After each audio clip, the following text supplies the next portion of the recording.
berikan kepada Ibu Varia. Terima kasih Iya, sebelumnya. baik. Selamat malam Ibu Rosi, selamat malam teman-teman Malam. semua.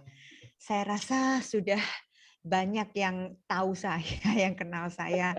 Jadi saya nggak perlu lagi memperkenalkan diri. Oke, terima kasih tadi Bu Rosi juga udah nyerempet memperkenalkan saya.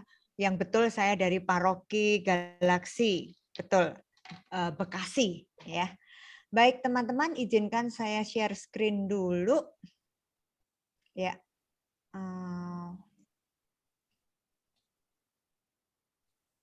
Yes. Apakah sudah bisa terlihat? Belum. Belum, Bu. Belum. Belum. Wow.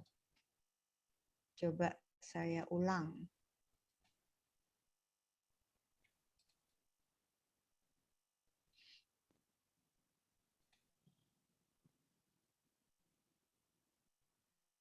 Ya. Sekarang? Ya, sudah. Baik. Teman-teman, ya, baik. Teman-teman, sebelum mulai saya ingin tanya dulu, apakah ada yang ikut Zoom ini yang belum tahu tentang doa Koronka? Boleh tunjuk tangan atau raise hand aja? Tolong Ibu Rosi nanti ikut melihat siapa yang belum tahu sama sekali tentang doa Koronka. Maaf, ini saya pakai handphone, Bu. Oh, oke. Atau Nggak kelihatan. Bro Johan bisa tolong saya liatin aja. Saya cuma pengen tahu apakah ada yang sama sekali belum mengenal doa kerahiman ilahi ini, doa Koronka ini gitu. Saya rasa sih udah semuanya tahu ya. Oke. Baik. Saya anggap semuanya sudah tahu ya. Nah, sekarang kalau semua sudah tahu, maka mari kita melihat kenapa atau apa sih pentingnya doa Koronka itu? Ngapain kita susah-susah doa Koronka gitu kira-kira ya? Ada gunanya enggak gitu doa Koronka itu gitu ya. Nah, baik. Kita sekarang lihat doa Koronka itu apa sih gitu. Ya. Doa Koronka itu apa? Ya. Doa Koronka itu diajarkan oleh Tuhan Yesus kepada Santa Faustina. Ya. Doa yang diajarkan oleh Yesus kepada Santa Faustina secara langsung. Ya, tidak melewati rasul atau tidak melewati orang lain, tetapi langsung didiktekan oleh Yesus kepada Santa Faustina. Dan doa Koronka itu juga merupakan doa yang penuh kuasa. Ya, nanti kita akan lihat apa yang dimaksud dengan doa yang penuh kuasa ini. Teman-teman, kita tahu bahwa Yesus mengajarkan doa itu hanya dua macam, ya, dua macam saja, yaitu doa Bapa Kami dan doa Koronka. Doa Bapa Kami kita tahu dari Injil sinoptik, Injil Matius, Markus, Lukas, dan Yohanes. Di sana sangat jelas bahwa murid-muridnya minta kepada Yesus untuk ajarlah kami berdoa. Maka Yesus mengajarkan kepada para muridnya yaitu doa Bapa Kami. Dan kita tidak asing lagi, kita sudah hafal ini doa Bapa Kami. Nah, yang kedua, Yesus mengajarkan kepada Santa Faustina. Ya. Nah, ini kapan Yesus mengajarkan doa Koronka ini? Nanti kita akan lihat bersama. Iya, kita tahu dulu bahwa Yesus mengajarkan secara langsung doa Koronka ini kepada Santa Faustina. Berapa kali Yesus ngomong tentang Koronka di dalam buku harian Santa Faustina yang tebal ini? Ya, setebal ini di dalam buku catatan harian Faustina 15 kali Yesus berbicara tentang koronka. Nah, ya. Artinya apa? 15 kali itu berarti diulang, ya. Artinya itu berarti penting. Betapa pentingnya doa koronka menurut Yesus. Yesus yang memberikan doa koronka dan Yesus menekankan berulang-ulang sampai 15 kali kepada Santa Faustina. Berarti doa ini penting. Maka saya memberi tema hari ini pentingnya doa koronka. Mungkin kita semua yang ada di Zoom ini sudah hafal, saya yakin hafal doa koronka. Tapi apakah kita sungguh-sungguh tahu bahwa doa koronka ini penting? Nah, maka hari ini yuk kita belajar sama-sama. Di mana letak pentingnya? Kenapa kok dianggap doa koronka ini menjadi doa yang penting? Apa alasannya? Nah, kita tahu doa koronka tadi disampaikan oleh Yesus sendiri. Pertama kali Yesus mendiktekan doa koronka kepada Santa Faustina itu pada tahun 1935. Ya. Teman-teman tahu Santa Faustina lahir tahun berapa? Ayo. 1905. Lahirnya Santa Faustina. Santa Faustina wafat atau meninggal tahun berapa? 1938. Jadi 3 tahun sebelum Santa Faustina meninggal, Yesus memberi pesan untuk doa koronka ini. Ya, nah kita lihat. Mari kita lihat sejarahnya, ya. Asal mulanya. Kayak apa sih doa koronka pertama kali diajarkan oleh Yesus kepada Santa Faustina? Mau nggak mau kita lihat peristiwanya yang dialami oleh Santa Faustina. Ya, ini ada semuanya di buku harian Faustina. Nah, saya mencoba melihat begini.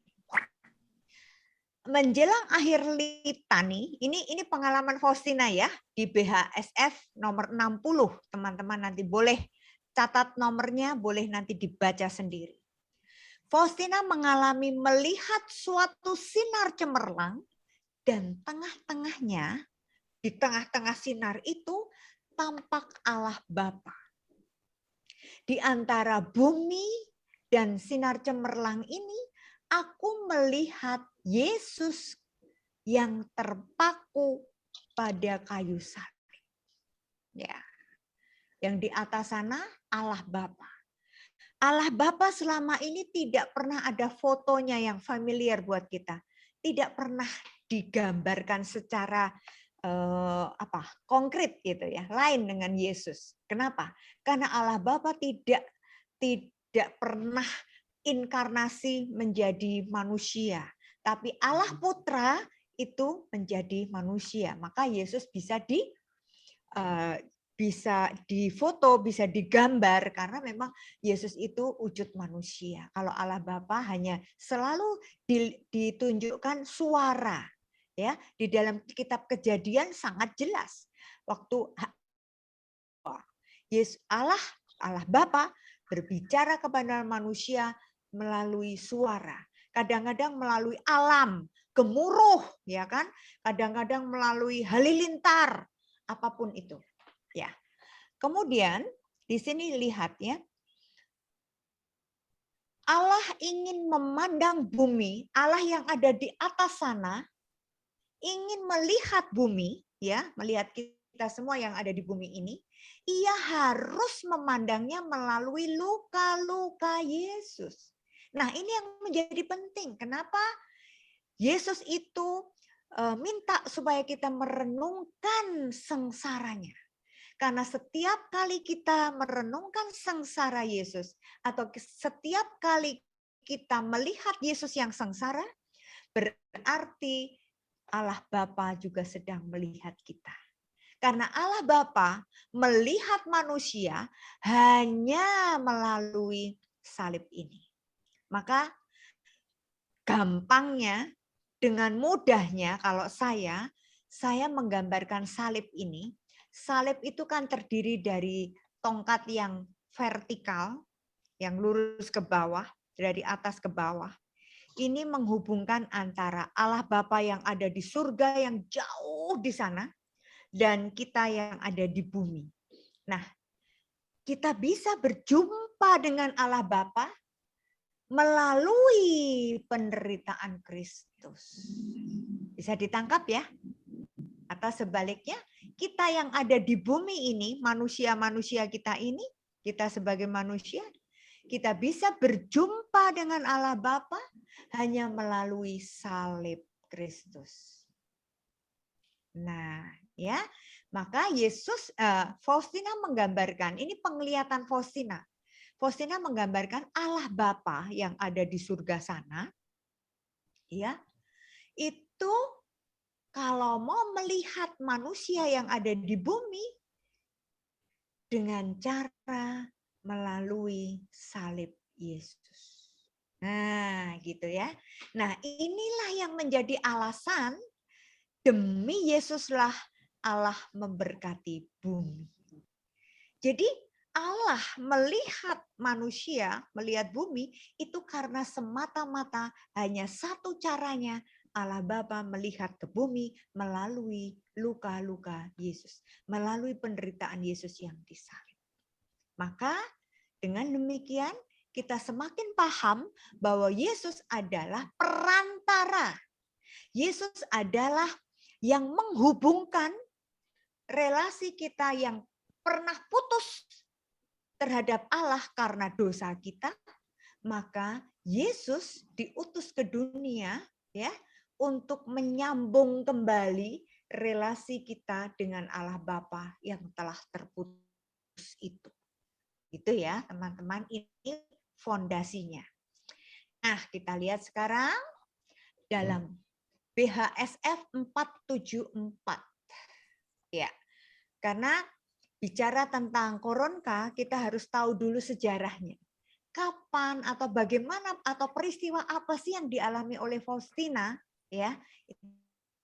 Itu kita bisa lihat di sini. Oke. Mbak Ros, tolong bacakan Mbak Ros. Mbak Rosi. Belum ada. Oh, dari ini ya. Saya pikir ada teksnya. Belum. Saya baca dari buku sebentar. Ada. PowerPoint saya nggak terlihat. Nggak keluar, Far. Belum. Nggak Ini keluar. masih yang pertama, gambar pertama. Waduh. Nggak keluar. Ini ada. Kalau ini? Belum. Belum keluar. Sekarang? Saya baca dari buku ya. Apa enggak? Sekarang? Belum. Belum. Keluar. Kenapa ya? Selalu Masih pentingnya doa Koronka belum keluar. Hari berikutnya.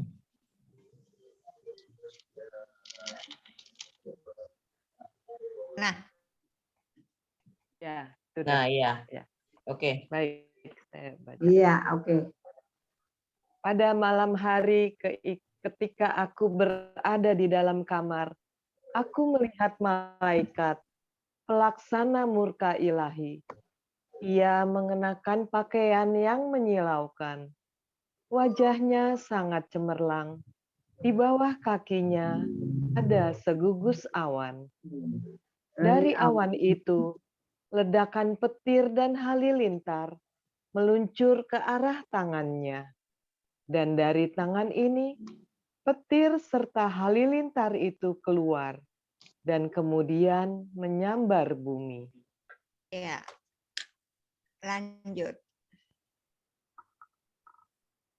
Ketika aku menyaksikan tanda murka ilahi yang siap menyambar bumi ini, dan khususnya suatu tempat tertentu yang karena alasan-alasan yang tepat tidak dapat kusebut namanya, aku mulai memohon kepada malaikat itu untuk menangguhkannya sejenak, dan dunia akan menyesal. Tetapi permohonanku hampir tak ada artinya terhadap murka ilahi. Ya, lanjut. Sesaat kemudian, aku melihat Tritunggal yang Maha Kudus Kuasa keagungannya menembus jiwaku dalam-dalam, dan aku tidak berani mengulangi permohonanku.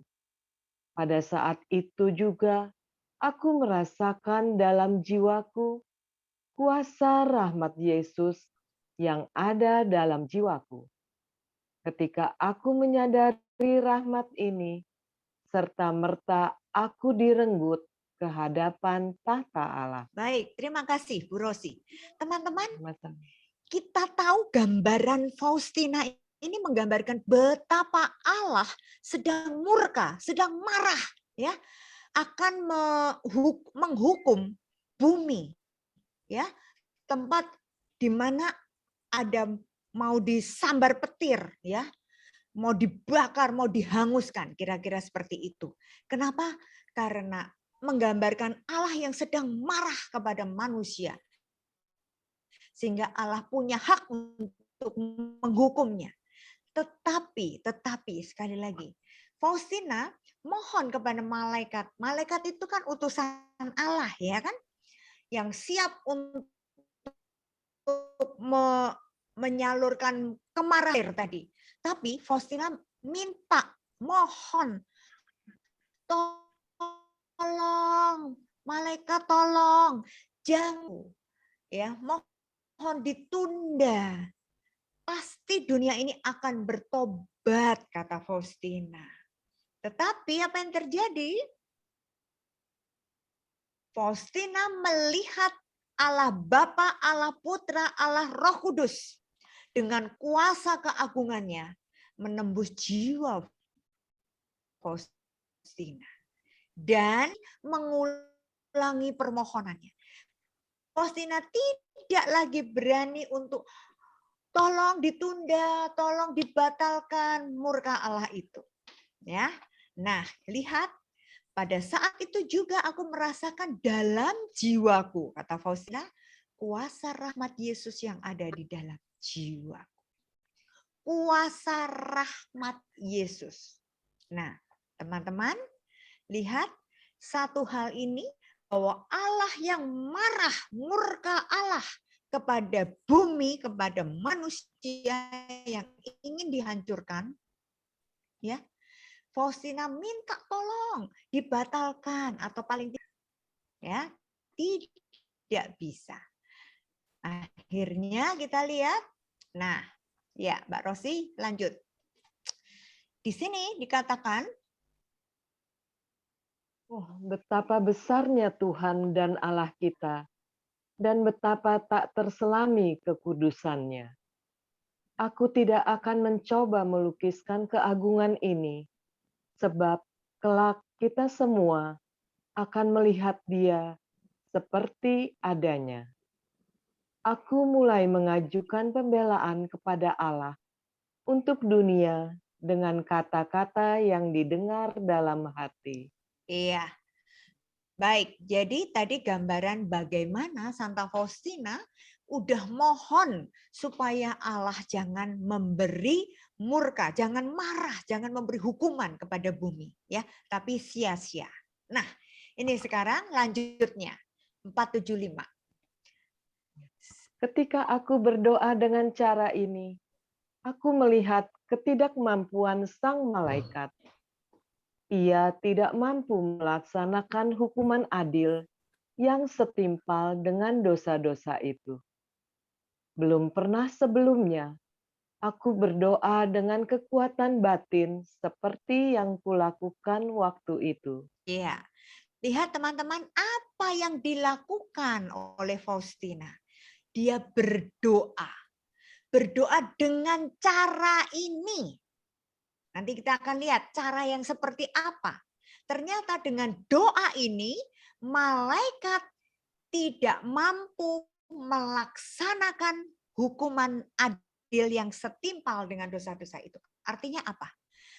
Tadi Faustina mohon kepada malaikat, tolong jangan dihukum, ya kan, orang-orang ini. Tapi tidak bisa. Ternyata yang bisa menggagalkan murka Allah itu adalah dengan doa yang dengan cara ini. Kita lihat dengan cara apa? Nah, kata-kata yang kuucapkan dalam permohonan kepada Allah sebagai berikut. Yuk, siapa yang mau membacakannya? Yang saya garis merah. Silakan. Bapak Ibu silakan. Saya baca boleh? Boleh, Boleh. boleh. Kata-kata yang diucapkan dalam permohonan kepada Allah sebagai berikut. Bapa yang kekal, ku persembahkan kepadamu tubuh dan darah, jiwa dan kealahan putramu yang terkasih, Tuhan kami Yesus Kristus, demi dosa kami dan dosa seluruh dunia, demi sengsaranya yang pedih, tunjukkanlah belas kasih-Mu kepada kami. Iya, terima kasih Pak Thomas. Jadi, satu-satunya doa yang bisa menggagalkan murka Allah adalah doa ini. Bapa yang kekal, ku persembahkan kepadamu. Nah, gitu. Itu kita sudah hafal semuanya. Itu yang disebut doa koronka. Ya, kita lihat sekarang lanjutnya. Oke, lanjutnya Pak Thomas boleh lanjut. 476. Keesokan harinya, ketika aku memasuki kapal, aku mendengar suara ini dalam hati. Setiap kali engkau memasuki kapal, langsung daraskanlah doa yang kuajarkan kepadamu. Iya, baik. Terima kasih. Teman-teman, ini peneguhan buat kita semua bahwa benar doa koronka ini adalah doa yang diajarkan oleh Yesus sendiri melalui Santa Faustina. Kata-katanya itu didikte oleh Yesus sendiri, ya. Tadi, Bapa yang kekal, ku persembahkan kepadamu, lihat ya, tubuh dan darah, jiwa dan kealahan putramu yang terkasih Tuhan kami Yesus Kristus demi dosa kami dan dosa seluruh dunia, ya. Nah, lihat di sini demi sengsaranya yang pedih, tunjukkanlah belas kasih-Mu kepada kami. Tadi di awal saya sudah menggarisbawahi bahwa Allah yang di surga, Allah Bapa, kalau mau melihat bumi yang di bawah, melihat manusia, itu hanya bisa melewati sengsara Yesus. Maka inilah poinnya. Demi sengsaranya yang pedih, tunjukkanlah belas kasih-Mu, Bapa yang di surga, Bapa yang sumber belas kasih itu, kiranya mau memberikan belas kasih kepada seluruh dunia. Ya, nah begitu. Doa yang kuajarkan kepadamu kemarin. Nah, ya teman-teman, ini bukti bahwa doa koronka itu berasal dari Yesus sendiri. Ingat tadi dua doa yang diajarkan langsung oleh Yesus, doa Bapa kami dan doa koronka. Ya, sampai di situ kita tahu. Nah, intinya bahwa doa ini, doa koronka ini akan meredakan murkaku, murka Allah. Tadi kita lihat kan pengalaman Faustina melihat malaikat yang diutus oleh Allah Bapa yang mau menghancurkan, yang membawa murka, menyampaikan murka Allah. Kemarahan Allah kepada manusia, ingin menghanguskan dengan menyambar dengan petir, tapi bisa digagalkan dengan doa koronka. Jadi doa koronka itu salah satu faktor doa ini adalah meredakan murka Allah. Dengan doa koronka, Allah membatalkan niatnya untuk menghukum manusia. Itu poin pertama. Maka betapa pentingnya doa koronka ini. Satu, alasannya menggagalkan atau meredakan kemarahan Allah. Doa ini bisa meredakan kemarahan Allah, meredakan murka Allah. Ya, itu catatan penting. Nah, kemudian ini saya lewatin aja karena mendaraskannya. Yesus mengatakan kepada Faustina cara doa koronka. Kita semua sudah hafal, ya, saya lewatkan. Oke, next. Nah, ini semua cara doa koronkanya, semua sudah hafal. Kita langsung lihat aja di sini, mungkin lebih mudah. Kita mau belajar apa arti Bapa yang kekal. Bapa yang kekal. Doa koronka ini ditujukan kepada Allah Bapa, bukan Allah Putra, bukan Allah Roh Kudus. Maka kita memanggil Bapa yang kekal. Ya. Nah, apa alasannya? Bolehkah pribadi Yesus dipersembahkan kepada Allah?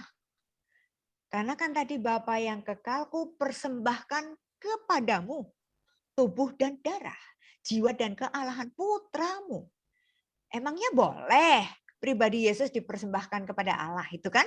Kenapa kok Yesus yang dipersembahkan? Ini alasannya. Dari Rasul Paulus, surat Paulus kepada jemaat di Efesus bab 5 ayat 2 dikatakan, Kristus telah menyerahkan dirinya untuk kita sebagai persembahan dan kurban yang harum bagi Allah. Nah, Yesus sendiri mengorbankan dirinya ya dengan cara dia disembelih di kayu salib, dia sebagai domba yang disembelih ya di kayu salib yang kalau disembelih itu mengeluarkan darah dan air sebagai persembahan dan kurban yang harum bagi Allah. Nah, maka kita juga boleh mempersembahkan Yesus kepada Allah Bapa. Ingat tadi dasar awal tadi saya mengatakan Allah Bapa bisa melihat kita manusia hanya melalui Yesus yang sengsara. Karena Yesus sudah menyerahkan dirinya sebagai persembahan dan kurban yang harum bagi Allah. Nah, ini biblisnya. Ya, ini dasar kitab sucinya. Orang mana ayat kitab sucinya? Ini dia. Nah, memang Allah yang menjelma dalam diri Yesus adalah kurban pendamaian. Ya. Allah Bapa menurunkan Yesus Kristus dari surga ya ke dunia, menurunkan Sang Putra, putranya yang tunggal, hanya karena begitu besarnya kasih Allah Bapa kepada dunia ini, maka ia mengaruniakan putranya yang tunggal, supaya barang siapa percaya kepadanya tidak binasa, melainkan memperoleh hidup yang kekal. Yohanes 3:16. Ya. Maka Yesus itu sebagai Raja Damai. Yesus yang mendamaikan manusia dengan Bapanya. Tadi saya sudah berkata itu. Relasi antara Allah Bapa dan manusia awal mulanya baik sekali. Kita ingat Adam dan Hawa. Waktu pertama kali diciptakan di Taman Firdaus. Dia bersama-sama dengan Allah di sana. Tapi begitu Adam dan Hawa jatuh dalam dosa, mereka diusir dari Taman Firdaus, ya kan? Nah, itu terputus relasinya. Nah, maka untuk nyambungnya lagi sebagai pendamaiannya itu harus melalui kurban Yesus Sang Putra. Nah, gitu ya. Sekarang, apa yang terjadi jika seorang melalui doa koronka mempersembahkan seluruh pribadi Yesus kepada Allah Bapanya? Tadi kan pertanyaannya emang boleh kita mempersembahkan Yesus? Boleh, karena Yesus sendiri telah menyerahkan dirinya sebagai persembahan yang harum dan sebagai pendamaian untuk dosa-dosa kita. Ya, nah ini sekarang orang yang dengan sadar mempersatukan dirinya dengan kurban Yesus di kayu salib, itu berarti kita mendatangkan keselamatan. Atau dengan kata lain, keselamatan hanya satu-satunya cara kita mendapatkan keselamatan hanya melalui Yesus. Maka benar kan yang dikatakan? Yesus adalah jalan, kebenaran, dan hidup. Nah, justru karena Yesus telah menjadi kurban, maka ia milik manusia. Yesus itu milik kita. Sejak dia ada di dunia ini, pada saat kita diangkat menjadi anaknya, berarti kita juga memiliki Bapa, yaitu Yesus Kristus. Kita adalah milik Allah melalui Yesus Kristus. Benar ya? Sejak kita dibaptis, jelas kita diangkat menjadi anaknya. Ya. Terus kita harus bersyukur bahwa umat Katolik sampai saat ini, ya, umat Katolik sejak awal mula Yesus bersama murid-muridnya, Yesus mengatakan, inilah tubuhku dan inilah darahku. Lihat ya.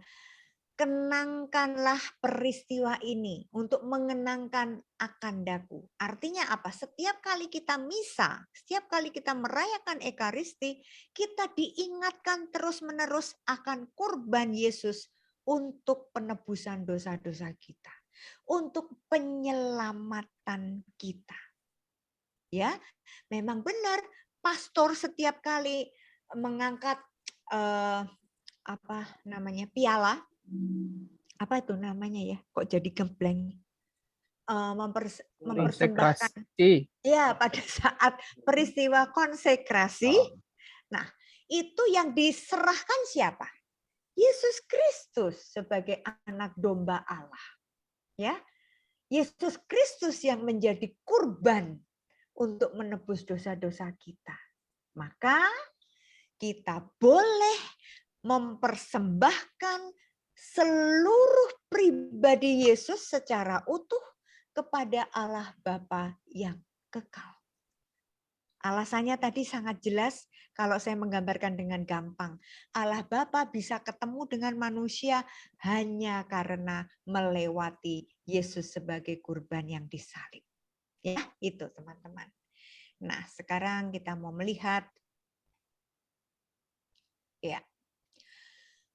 Doa Koronka itu selalu sesuai dengan semangat doa Bapa kami. Tidak menyimpang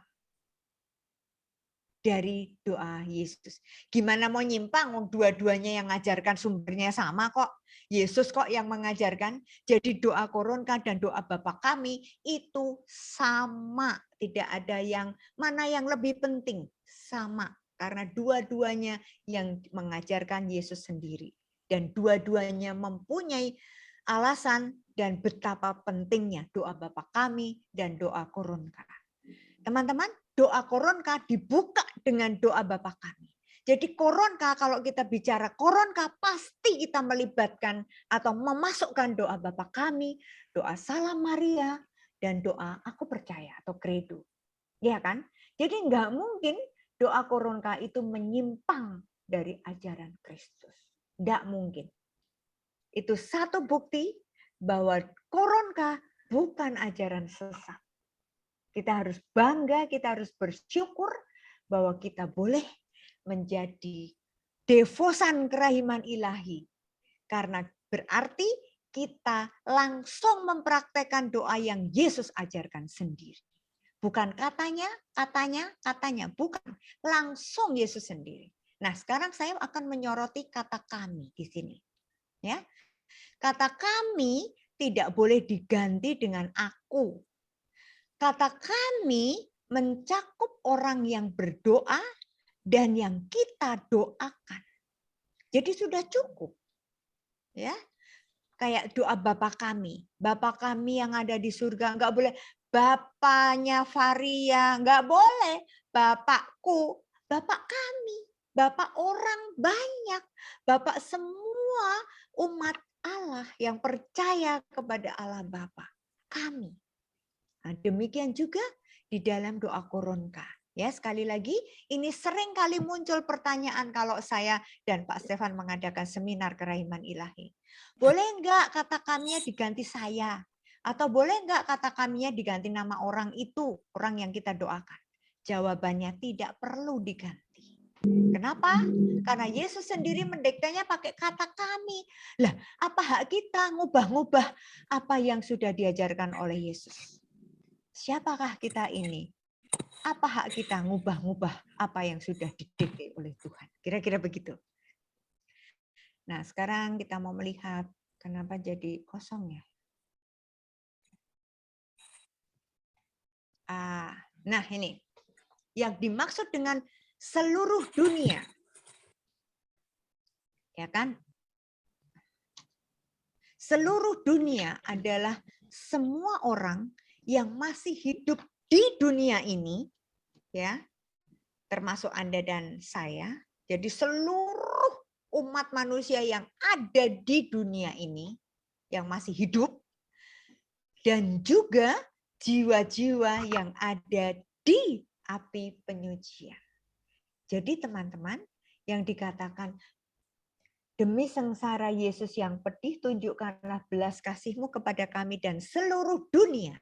Artinya, kita juga mendoakan semua orang di seluruh dunia, baik yang kita kenal maupun yang tidak kita kenal. Baik yang itu agama Katolik, Kristen, atau sekalipun yang tidak punya agama. Sekalipun mereka yang menolak Kristus, itu sudah termasuk kita doakan. Jadi doa koronka ini sangat universal. Bukan doa yang milikku sendiri. Bukan doa pribadi. Bukan. Tetapi doa koronka itu adalah doa yang sifatnya universal. Kita diajak untuk mengingat orang lain. Sekalipun itu kita nggak kenal. Bahkan Yesus sendiri mengatakan doa koronka untuk membawa jiwa-jiwa yang masih menolak kerahiman Allah. Jiwa-jiwa yang masih tidak percaya akan kebaikan Allah. Itu pun kita diajak untuk mendoakan mereka. Apa enggak luar biasa doa ini? Coba pikir teman-teman. Coba renungkan begitu dalamnya arti dari doa koronka ini. Ya, jadi setiap kali kita mendaraskan, mendoakan doa koronka, itu berarti kita juga mendoakan seluruh dunia. Baik yang masih hidup maupun yang ada di dalam dunia orang mati. Jiwa-jiwa yang masih ada di api penyucian. Kalau jiwa yang ada di neraka, itu sudah tidak bisa lagi didoakan. Maka hati-hati, ya. Jiwa manusia ini begitu kita meninggal, terputuslah hubungan antara tubuh dan roh atau jiwa. Jiwa kita akan kembali kepada Allah. Ya kan? Nah, begitu. Jadi teman-teman, kita sekarang tahu betapa pentingnya doa koronka ini. Karena kita diajak untuk mendoakan seluruh dunia dan juga mendoakan jiwa-jiwa yang masih ada di purgatorium. Luar biasa, ya kan? Nah, sekarang kita lanjut lihat. Cara doa koronka saya lewatkan saja. Gak usah. Nah, sekarang kita lihat. Apa sebenarnya janji-janji Yesus di dalam doa koronka? Atau dengan kata lain, kalau doa koronka, kamu akan mendapatkan ini. Nah, kita mau lihat ya janji-janji. Janji Yesus ada dua, janji umum dan janji khusus. Ya, satu janji umum. Janji umumnya apa? Nanti kita bisa lihat di BHSF 1541. Ya, boleh teman-teman kasih tanda 1541. Di mana intinya demikian. Dengan senang hati aku akan memberikan semua yang jiwa-jiwa minta kepadaku lewat pendarasan koronka. mintalah apa saja melalui doa koronka. Jadi luar biasa betapa pentingnya doa koronka ini. Karena dengan doa koronka kita bisa minta apa saja. Di dalam kitab suci dikatakan, carilah, mintalah, ketuklah, minta. Kita boleh minta apa saja. Itu janji umumnya. Nah, Yesus mengatakan pada bulan Mei 1938. Tadi pertama kali Yesus mengajarkan doa koronka tahun berapa? 35. Ingat 1935. itu, 35. Sekarang 38. Yesus menambahkan, lewat koronka engkau akan memperoleh segala sesuatu. Tadi dikatakan minta apa saja, segala sesuatu. Kalau ada syaratnya juga, nggak boleh seenak-enaknya. Kalau yang engkau minta itu selaras dengan kehendakku. Lihat teman-teman, apa artinya ini? Persis dengan apa yang ada di dalam doa Bapa kami. Jadilah kehendakmu seperti di dalam surga. Teman-teman, walaupun kita secara manusia punya keinginan segudang, tapi kita juga harus tahu diri. Tahu diri apa yang akan kita minta. Apakah permintaan kita itu selaras dengan kehendak Tuhan? Karena doa Bapa kami, kita diajarkan jadilah kehendakmu. Ya, sekali lagi, doa Bapa kami dan doa koronka itu selaras. Tidak bertentangan. Ya, teman-teman lihat. Alasannya jelas, yang mengajarkan sumbernya adalah satu, doa Bapa kami dan doa koronka yang diajarkan langsung oleh Yesus. Dan kedua, doa ini tidak saling bertentangan. Tapi justru doa koronka ini menggenapi, menyempurnakan, lebih menekankan ajaran doa Bapa kami. Itu yang istimewa buat saya. Ya, saya selalu mengatakan, buat saya secara pribadi ya, bahwa catatan harian Santa Faustina ini buat saya merupakan kitab suci yang kedua. Artinya bukan berarti bahwa Bu Varia itu mengada-ngada atau menyimpang dari ajaran gereja, bahwa catatan harian Faustina itu bukan kitab suci. Betul banget bahwa ini bukan kitab suci. Namanya aja buku harian. Satu pengalaman rohani, spiritualitasnya yang saya lihat. Ya, ternyata saya sudah membaca dari depan sampai belakang berkali-kali dan saya menyimpulkan bahwa semua yang tertulis di dalam buku harian Faustina tidak ada yang menyimpang dari kitab suci. Tidak ada. Artinya apa? Dua-duanya sungguh-sungguh berasal dari Allah. Nah, sekarang janji khususnya. Kita lihat janji khususnya. Ya. Tadi saya kayaknya melihat ada Bro Joni. Bro Joni boleh membacakan? Oke, Nah, Maria, kan, thank you. kangen dengan suaramu, John. Oke, silakan. Janji khusus. Barang siapa mendaraskannya akan memperoleh kerahiman yang besar pada saat kematiannya. September 1936. Ya. Bila orang-orang lain mendaraskan koronka ini dekat orang yang sedang menghadap ajalnya, murka Allah diredakan. Ia akan memperoleh karunia pengampunan. Yes, lanjut. 12 Desember. Lanjut. Bila pendosa-pendosa yang tegar mendaraskan koronka ini, jiwa mereka akan kupenuhi dengan kedamaian, dan saat kematian mereka akan bahagia. Yes. Bila koronka ini didaraskan dekat orang-orang yang sedang menghadapi ajalnya, aku akan berdiri antara bapa dan jiwa itu, bukan sebagai hakim yang adil, melainkan sebagai juru selamat yang rahim. Iya, terima kasih Bro Joni. Lihat teman-teman, kesimpulan dari doa koronka ini apa? Untuk memperoleh kerahiman yang besar pada saat kematian.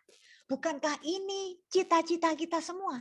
Kita kepingin mati dalam situasi, dalam suasana, masuk di dalam kerahiman Allah. Ya Pak ya? Iya pasti. Setuju dengan saya semua. Ya kan? Lalu, kalau ada yang kita dengar informasi, ada yang sedang menghadapi sakratul maut, apalagi sekarang ya, banyak COVID ini sudah mulai menanjak lagi, banyak orang yang saat ini ada di ICU sedang berjuang ya, kita wajib mendoakan mereka ya, sebab dengan koronka ini kalau kita mendoakan di dekat orang yang sedang menghadapi ajal, maka murka Allah diredakan dan ia akan memperoleh karunia pengampunan. Dosa-dosanya akan dihapuskan. Kita akan meringankan mereka. Ibu Varian, mau tanya nih, tadi yang janji khusus ini itu di mana? Nanti Bu Maika nanti nomor-nomornya ada. Oh. Belum.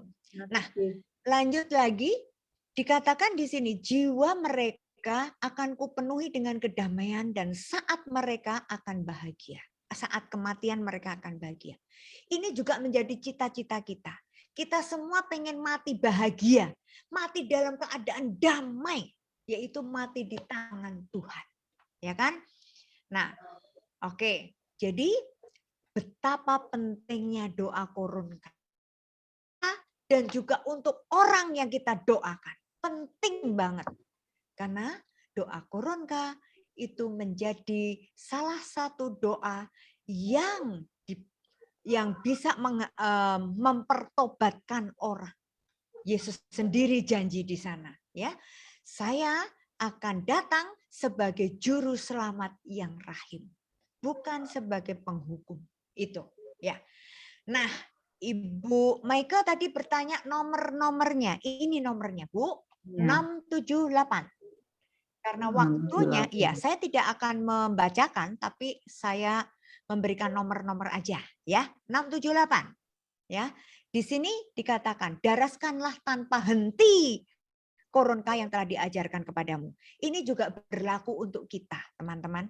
Jangan lagi ada bertanya, Bu Varia, kalau doa koronka itu kan setiap jam 3 sore ya, itu masih banyak orang yang bertanya demikian. Padahal Yesus mengatakan, doakan koronka tanpa henti. Artinya apa? Terus menerus dalam hati, sak keselmu. Sampai kamu capek. Nah, tapi saya lagi belajar, saya lagi mencoba, saya lagi belajar, melatih diri saya untuk membiasakan doa koronka tanpa henti. Nanti menjadi kebiasaan setiap napas saya walaupun hanya dalam hati. Tapi saya lagi belajar, berjuang. Kalau saya ingat langsung cepat-cepat dalam hati, tapi begitu pikirannya kemana lagi, nanti ingat lagi, balik lagi doa koronka. Terus, karena Yesus mengatakan jangan berhenti, tanpa henti. Ya, tadi kita sudah melihat manfaatnya, betapa pentingnya doa koronka untuk kita sendiri dan untuk orang lain. Ya, nah itu. Ini tadi Bu salah satu yang ditulis tadi. Karena untuk mendaraskan koronka itu akan menerima kerahiman yang besar saat kematian. Oke ya. Nah, kemudian ini masih lanjutnya.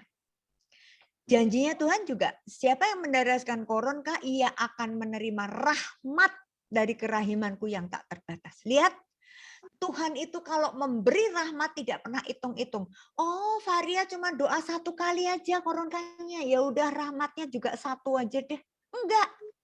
Begitu 1 kali aja kita mendaraskan koronka, ya, sampai dikatakan sekalipun orang yang mempunyai dosa yang sangat berat, penjahat sekalipun, kalau detik-detik terakhir meninggal, sebelum meninggal dia mendaraskan 1 kali koronka aja, dia akan mendapatkan rahmat pengampunan yang luar biasa.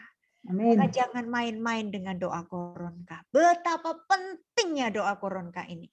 Kalau boleh saya mengambil kesimpulan, doa koronka itu sebagai kunci kita masuk surga. Setuju nggak? Setuju teman-teman? Setuju.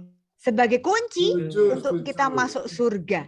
Nah, sekarang kalau kita udah dikasih kuncinya, masa iya kita mau buang ke laut? Atau kita buang kemana, kita sia-siakan? Enggak kan? Kita sudah dikasih kunci untuk sampai ke surga, pegang itu. Ya, jangan sampai hilang kunci itu. Nah, kemudian ini tadi Bu 754. Teman-teman tuh nih, Yesus mengatakan orang yang mendaraskan koronka akan direngkuh oleh kerahimanku sepanjang masa hidupnya. Jadi bukan hanya nanti kalau kita mati, bukan. Tapi saat ini, di saat kita masih hidup di dunia ini pun, kalau kita mendaraskan koronka, janjinya Tuhan, kita akan dilindungi dengan kerahimannya sepanjang hidup kita. Istimewa kan? Luar biasa kan? Nggak ada janji begitu. Di dalam kitab suci juga nggak dikatakan seperti itu. Maka saya senang dengan buku harian Santa Faustina ini. Yesus meneguhkan kita, melengkapkan apa yang tertulis di dalam kitab suci. Dilengkapi lagi melalui buku harian Santa Faustina. Tulis nomornya saja, 796. Waktunya saya tinggal 10 menit. Ya, lihat di sini. Yesus menyuruh Faustina mendaraskan koronka selama 9 hari sebelum pesta kerahiman ilahi. Nah, ini yang dikatakan novena menjelang pesta kerahiman ilahi. Itu menjadi wajib. Doa koronka itu wajib sebagai novena menjelang pesta kerahiman. Apa janjinya? Nah, aku akan memberikan segala rahmat yang mungkin diberikan kepada jiwa-jiwa.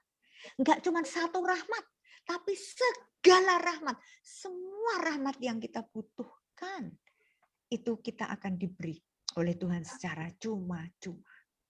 Nah, tulis lagi nomornya aja 810. Lihat lagi.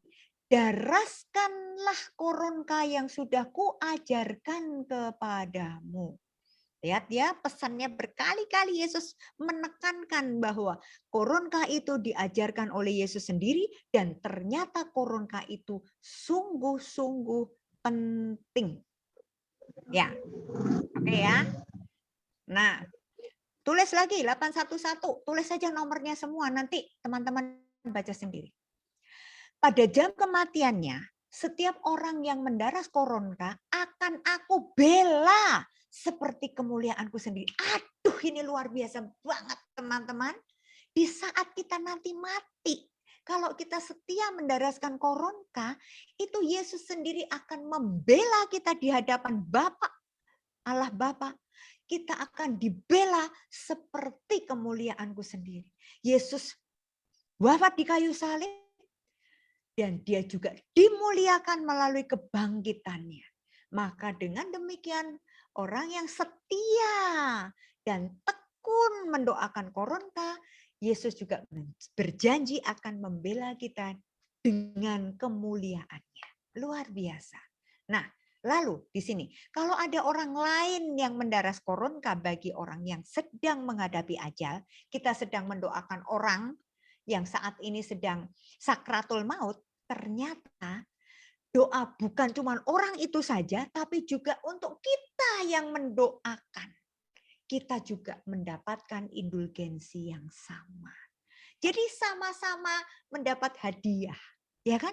Jadi artinya tidak rugi. Kita mendoakan koronka buat siapapun sesering mungkin, kita tidak rugi. Karena setiap kita mendoakan orang dengan koronka, kita juga dapat indulgensi yang sama, dapat pengampunan yang sama. Luar biasa toh? Nah, oke, tadi sudah jelas ya, murka Allah akan dipadamkan ya. Oke, karena Yesus mengatakan Lubuk kerahimanku yang mesra akan tergerak karena sengsara putraku yang memilukan. Lihat tadi kalimat tadi bahwa Allah Bapa melihat dunia, melihat manusia hanya melalui Yesus yang sengsara. Oke, nomor berikutnya 834. Teman-teman nanti baca sendiri, saya harus ngebut. Memang sebenarnya mengupas betapa pentingnya doa koronka ini banyak banget. Tapi waktunya saya habis. Nah, di sini lihat ya. Faustina itu peka, ya, peka. Dia bisa merasakan di dalam jiwanya bahwa ada orang yang membutuhkan doa. Teman-teman, kalau kita latihan terus-menerus di jam kerahiman, jam 3, kita merenungkan sengsara Yesus yang jam 3 itu tiap hari, itu pasti kita juga diberi kepekaan. Tiba-tiba ada aja dorongan untuk mendoa. Ingat si A, si B, si C yang udah lama kita nggak ketemu. Terus kita ada dorongan untuk mendoakan koronka gitu ya. Ternyata nggak lama kemudian saya dapat telepon bahwa si A itu sakit. Si A itu baru saja meninggal. Oh my God. Ternyata kita lama-lama bisa mendapat kepekaan. Nah, 848. Tulis nomornya aja. Di sini dikatakan, oh betapa banyaknya rahmat yang akan aku berikan kepada jiwa-jiwa yang mendaras koronka. Berkali-kali Yesus mengatakan memberikan rahmat, memberikan rahmat, memberikan rahmat. Jadi betapa pentingnya doa koronka itu. Karena melalui doa koronka kita akan mendapat rahmat yang banyak. Segala rahmat dikatakan. Segala rahmat yang kita butuhkan. Ya kan? Nah, lubuk kerahimanku yang mesra tergerak melihat mereka yang mendaras koronka ini. Teman-teman, jangan bosan untuk doa koronka. Mari kita semakin hari semakin giat ya dan tekun. Nah, ini pesannya Yesus pada Faustina ya. Bicaralah kepada dunia tentang kerahimanku. Biarlah seluruh umat manusia mengenal kerahimanku yang tiada tara. Teman-teman, ini juga tugas dari Yesus kepada kita semua, Anda dan saya. Pada saat kita diutus, pergilah kamu diutus. Diutus untuk apa? Diutus untuk menjadi saksi kerahiman Allah. Ya, oke. Next, 929. Ya, ini menurut saya bagus banget ini. Ini Faustina lagi mau curhat kepada Yesus. Yesus, aku punya banyak hal untuk diceritakan. Mau curhat. Lalu Yesus mengatakan, bicaralah terus putriku, aku siap mendengarkan. Ya kan? Nah, ada kalanya kita juga perlu curhat sama Tuhan. Ya toh? Nah, ternyata di sini, lihat ya. Putriku, curahan hatimu itu menyenangkan aku. Dan dengan mendaraskan koronka, engkau mengantar umat manusia semakin dekat kepadaku. Teman-teman, tadi berkali-kali kita diingatkan dengan doa koronka, berarti kita membawa jiwa-jiwa untuk semakin mengenal kerahiman Allah yang tak terbatas. Semakin mendekatkan manusia kepada Tuhan. Bawalah mereka kepadaku. Nah, ini tugas kita sebagai saksi kerahiman. Perutusan kita membawa semakin banyak jiwa untuk mengenal kerahiman Allah. Ya, nah itu teman-teman. 1035. Sekali lagi Yesus mengatakan, daraskanlah koronka itu. Terutama pada saat jiwa yang membutuhkan bantuan doa dan kerahiman khusus.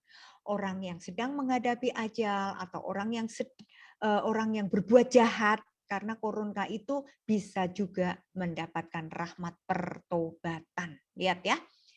Nih, oke ya. Enggak. Ini enggak usah, tapi yang paling penting ini. Oh, betapa kita harus banyak berdoa untuk orang yang menghadapi ajal. Teman-teman, siapa kemarin yang ikut Zoom-nya Pak Stefan yang terakhir itu? Pak Stefan mengajak kita semua untuk setiap hari mempersembahkan doa koronka ditujukan untuk orang yang sedang menghadapi ajal. Kita persembahkan untuk orang-orang yang sedang menghadapi ajal. Siapa orang itu? Enggak tahu dan enggak perlu kita tahu. Tapi Tuhan tahu siapa yang membutuhkan doa kita. Maka marilah kita memanfaatkan kerahiman sementara masih ada waktu untuk kerahiman. Ya. Waktu itu bergulir terus, jangan sampai kita menyia-nyiakan waktu kita. Gunakan waktu sebaik-baiknya. Selagi kita masih punya kesempatan untuk doa koronka, kita tujukan untuk banyak orang. Kita mempersembahkan doa koronka untuk menolong orang-orang supaya mereka mendapat rahmat pertobatan. Ya, oke ya. Nah ini, jiwa sangat membutuhkan kerahiman Allah sepanjang hidupnya. Kita masih hidup di dunia, kita juga butuh kerahiman Allah. Ya dong, tanpa kerahiman Allah apa artinya kita ini? Nggak ada artinya. Kita dapat hidup tanpa Dia. Nah, terutama pada saat ajal. Pada saat kita detik-detik meninggalkan dunia, itu betapa pentingnya doa koronka. Maka saya juga pesan dengan sahabat-sahabat yang ada di sekeliling kita. Kalau dengar Varia sedang saat menghadapi ajalnya, please help me, tolong kami, doakan saya dengan koronka. Ya, teman-teman ya, saya cuma minta itu. Nah, koronka itu juga meredakan murka Allah. Ya, jelas kan tadi ya. Nah, jangan putus asa. Kalau kita menghadapi masalah apapun jangan putus asa. Tapi sebaliknya dengan pengharapan hendaknya kita menghampaskan diri ke dalam pelukan kerahiman. Datang kepada Tuhan, curhat kepada Tuhan. Seperti tadi Santa Faustina, curhat. Ya. Nah, oke, sekarang di sini. Hatiku yang maha rahim sangat berkenan akan jiwa yang menaruh pengharapan pada kebaikanku. Ya, teman-teman ya. Oke. Ini disuruh Faustina disuruh tulis bahwa kalau mereka mendaras koronka di dekat orang yang menghadapi ajal, aku akan berdiri antara Bapakku dan orang yang menghadapi ajal. Itu tadi yang dibaca oleh Joni, janji khusus tadi. Bukan sebagai hakim yang adil, tetapi sebagai juru selamat yang maha rahim. Nah, teman-teman, itu poin-poin betapa pentingnya doa koronka. Ya, 1565. Lihat di sini. Satu poin lagi yang mau saya katakan. Yesus minta tolong kepada Faustina. Biasanya kan kita yang minta tolong. Yesus tolong aku, Yesus tolonglah kami. Sekarang Yesus yang minta tolong kepada Faustina. Minta tolongnya apa? Coba kita lihat. Putriku, tolonglah aku menyelamatkan seorang berdosa yang menghadapi ajal. Yesus minta tolong kepada kita supaya daraskan bagi dia koronka yang telah kuajarkan kepadamu. Yesus yang minta, masa kita nggak mau sih? Maka benar banget kalau Pak Stefan mengingatkan kita semua, yuk setiap hari kita daraskan koronka untuk orang yang sedang menghadapi ajal. Kenapa? Karena Yesus sendiri yang minta, teman-teman. Bukan Pak Stefan yang minta, Yesus yang minta. Maka mari kita doakan koronka untuk membantu Yesus menyelamatkan orang-orang itu. Oke ya? Yes. Ingat, Yesus engkaulah andalanku. Sekian dari saya, terima kasih. Mohon maaf karena saya juga buru-buru, karena bahannya banyak banget.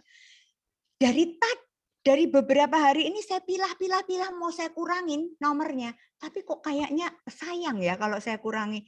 Semua ini penting gitu. Jadi sesuai dengan temanya hari ini, betapa pentingnya doa koronka. Maka poin-poin yang penting yang saya sampaikan. Semoga bermanfaat buat kita semua dan yang terutama bermanfaat untuk membantu Yesus menyelamatkan jiwa-jiwa.